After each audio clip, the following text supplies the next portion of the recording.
Hello दोस्तों, मैं एक और बड़ा इंटरेस्टिंग टॉपिक रीजनिंग का लैंग्वेज कोड के बेस्ड क्वेश्चन लेकर आया हूं।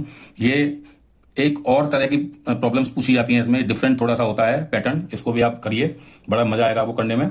इसमें क्या होता है कि एक लैंग्वेज कोड में जैसे एक कोड आपको दिया हुआ है और उसके कॉरस्पॉन्डिंग उसका एक एक्चुअल वर्ड दिया होता है कि भाई किसी वर्ड जैसे नियर एक वर्ड है, उसको उस पर्टिकुलर कोड लैंग्वेज में हम इस तरह लिखते हैं। तो पूछा है कि वो कोड जो एक और कोड दिया है, इसको हम एक्चुअल मीनिंग इसका क्या होगा उस कोड लैंग्वेज के हिसाब से।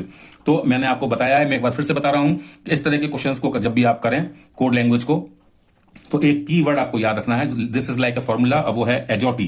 क्या है? एजोटी, AJOTY। ये कुछ नहीं है बल्कि ये प्लेसेस हैं हमारे अल्फाबेट, जो 26 अल्फाबेट होते हैं उसमें 5वें, 10वें, 15वें, 20वें और 25वें नंबर के अल्फाबेट हैं। ये हमको हमारी कैलकुलेशन को बहुत आसान कर देते हैं। ठीक है, तो जैसे ई है 5th प्लेस पे, जे है 10th प्लेस पे, ओ है 15th प्लेस पे, टी है 20th प्लेस पे और वाई है 25th प्लेस पे। तो जब हम इसको करेंगे तो बड़ा आसानी से हो जाएगा। तो देखिए, इस लैंग्वेज में आप एक गौर करिए, हमारा कोड है वो कितने अल्फाबेट्स हैं उसमें? 1 2 3 4 5 6 7 8। ठीक है, यानी कोड बड़ा है और एक्चुअल मीनिंग जो है उसका वो बहुत छोटा है। यानी वो 8 वर्ड हैं, 8 अल्फाबेट हैं और ये 4 अल्फाबेट्स हैं। इसका मतलब हर एक अल्फाबेट के लिए 2 कोड अल्फाबेट इस्तेमाल किए गए हैं।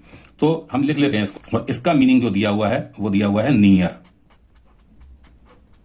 तो पहले तो हम इनका रिलेशन फाइंड आउट कर लें। वही रिलेशन जो हम निकालेंगे वो हम इस क्वेश्चन वाले में लगाएंगे। तो आप देखिए, हमने दो की पेयरिंग कर ली, क्योंकि हर दो कोड लैंग्वेज में 2 अल्फाबेट एक्चुअल मीनिंग के एक अल्फाबेट के बराबर है। तो देखिए, हम पहला अल्फाबेट देखते हैं। ओ की पोजीशन कहां होती है? 15th प्लेस पे होती है, तो हम इस पूरे को असाइन कर देते हैं 15th number.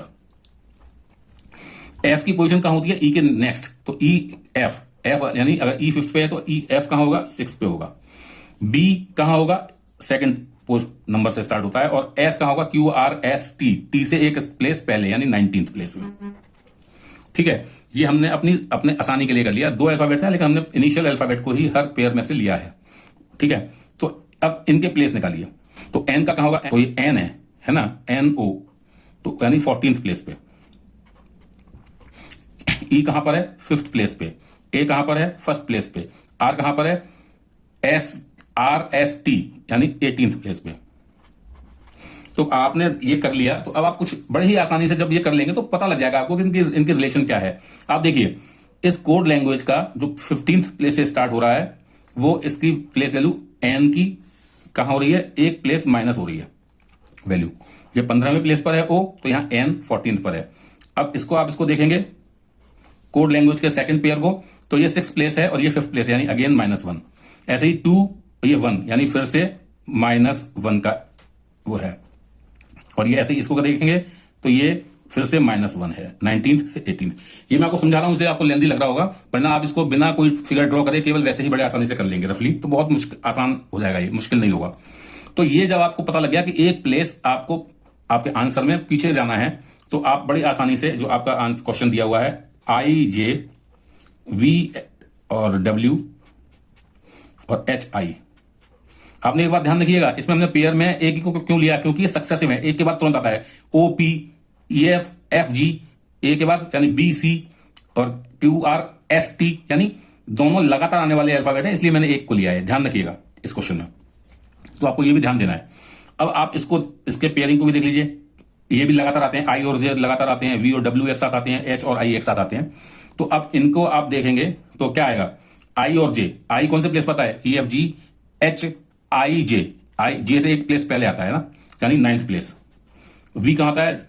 QRST, UV, T के बाद 2 प्लेस आगे, यानी 22nd प्लेस पे आता है।